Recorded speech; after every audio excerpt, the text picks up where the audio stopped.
Salam kepada saudara-saudari dalam Kristus Yesus.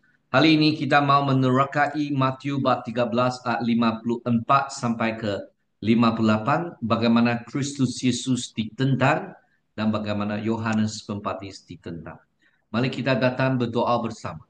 Tuhan Bapa di surga, kami meminta Roh Kudus membimbing kami dalam memahami firman, supaya jiwa kami diperkuduskan oleh kerja Roh Kudus melalui firman. Kami juga ingin mengakui kesilapan dan dosa yang kami buat dalam pemikiran, dalam pertuturan, dalam kelakuan. Ampunlah dosa kami dan memberi kami keupayaan untuk berubah hati dan diperbaharui di hadapan. Tuhan Bapa di surga, kami mengira masa ini sebagai masa kami menjumpai firman-Mu. Menjumpai Tuhan, dalam nama Kristus Yesus kami doa bersama. Amin. Saudara-saudari, pada awal penderita rokar untuk ayat Matius bab 13 ayat 54 ke 58, di mana kita perlu membaca akan firman. Yesus balik ke kampung halamannya dan mengajar di rumah ibadat. Orang yang mendengar, dia hairan dan bertanya, dari mana dia mendapat kebijaksanaan dan kuasa untuk melakukan mukjizat? Bukankah dia anak tukang kayu? Bukankah Maria ibunya? Bukankah Yakubus, Yusus, Simus dan Yudas saudara-saudaranya? Dan bukankah semua saudara perempuan yang tinggal di sini? Dari mana dia mendapat semua ini? Oleh itu mereka tidak dapat menerima dia. Tetapi Yesus berkata kepada mereka, seorang nabi dihormati di mana-mana kecuali di kampung halamannya dan di rumahnya sendiri. Oleh sebab orang di situ tidak percaya kepada dia, Yesus tidak melakukan banyak mukjizat di situ. Bagian narasi Matius yang sebenarnya menunjukkan struktur yang begitu komprehensif atau kohesif, yaitu seralas yang sama seperti dalam bab 1, bab 8 ayat 1 sampai bab 9 ayat 34 dan bab 11 ayat 1 sampai bab 12 ayat 50.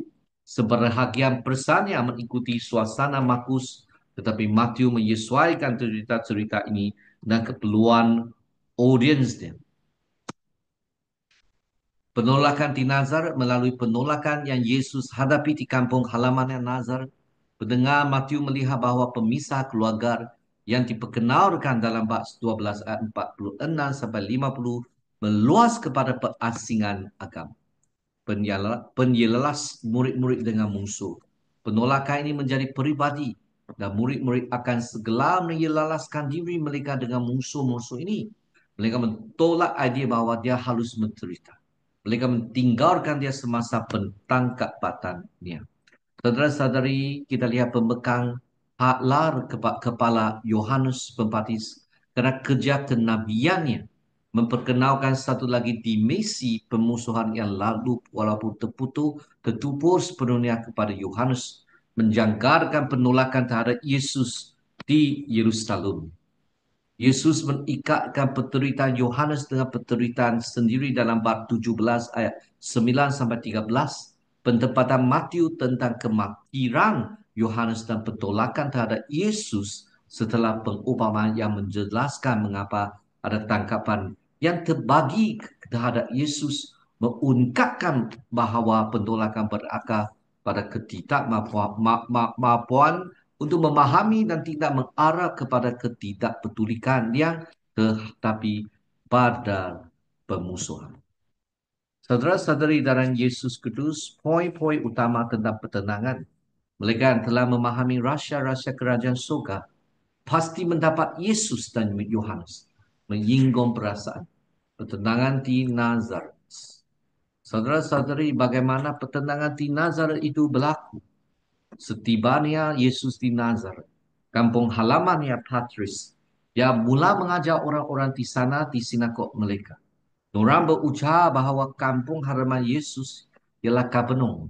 Tetapi Patris membayangkan tempat seorang dibesarkan dan keturunannya. Frasa sama mereka berfungsi sebagai benang bebar bermula dari bab 4 ayat 23 yang digunakan Matius dalam penyataan ringkasan.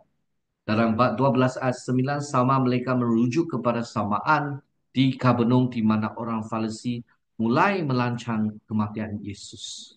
Pengulangan frasa ini mungkin mentandarkan perbezaan antara Yesus dan perikut-perikutnya dengan institusi ini. Yesus tidak mengajar di sinagog pagi selepas bab 13 ayat 50 sampai ke 58. Tetapi itu tidak akan halus menyimpulkan bahwa dia telah meninggalkan umat.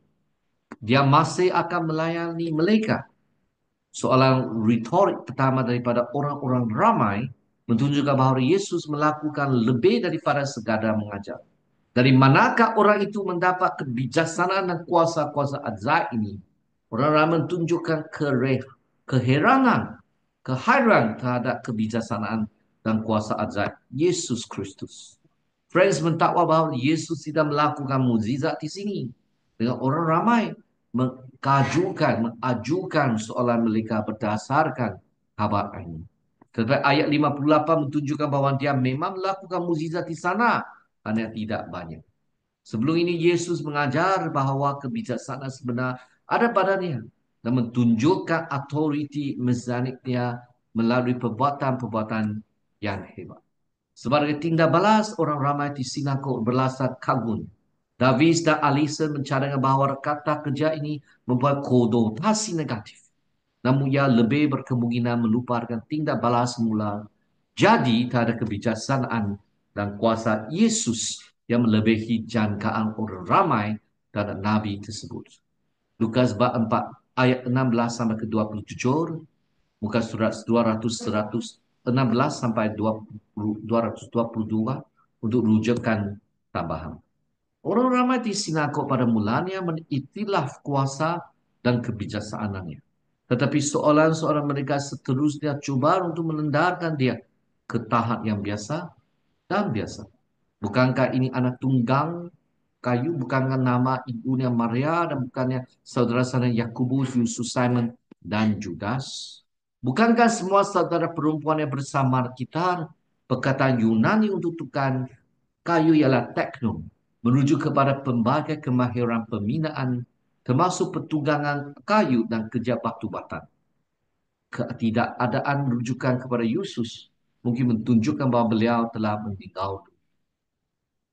Kemungkinan besar Yesus meneruskan perniagaan keluarga.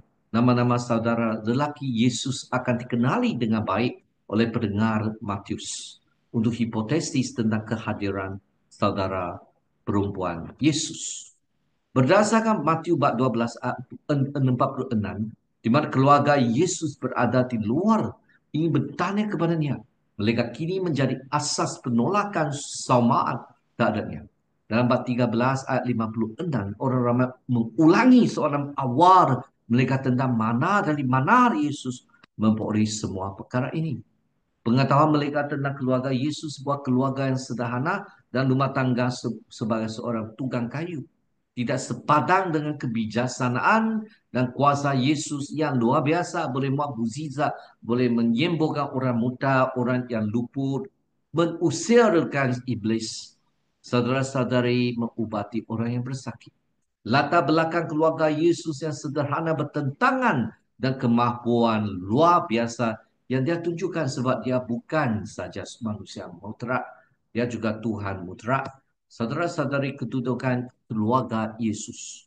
Rujukan kepada keluarga Yesus di sini tidak semestinya bermaksud bahawa mereka kini secara pasti mententangnya. Seperti yang dicadang oleh sarjana Ruch, tetapi Matius tidak sebut mereka lagi selepas ini.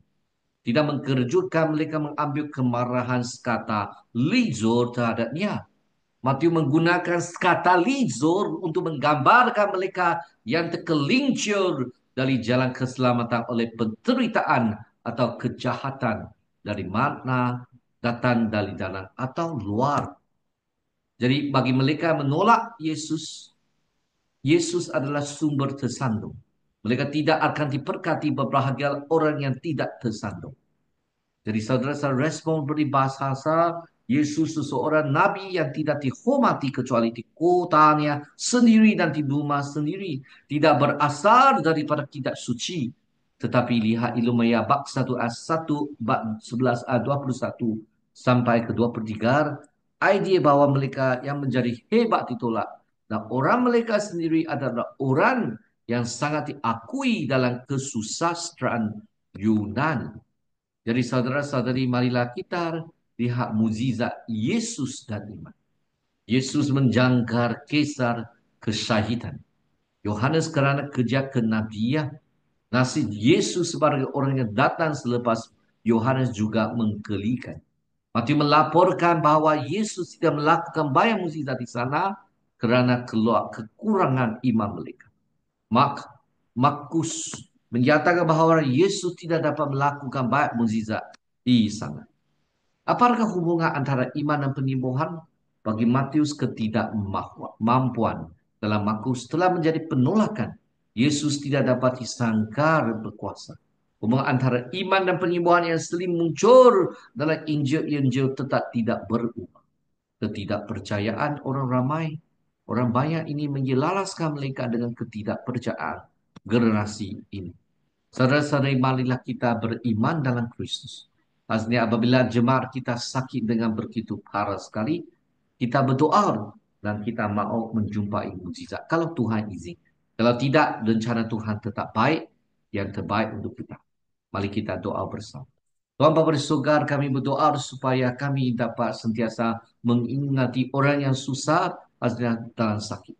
Dan Tuhan Bapa di surga, bantulah kami menjadi seorang berkat untuk orang ramai. Dan kami dapat memperkenalkan Kristus kepada dunia yang penuh dengan kedosaan dan kegelapan. Utuslah kami, kutuslah kami, lengkaplah kami. Menjadi seorang berkat kepada lebih banyak orang. Dan nama Kristus Yesus kami berdoa bersama. Amin. Semua Tuhan memberkatimu dan juga sekeluarga, dan kita jumpa lagi.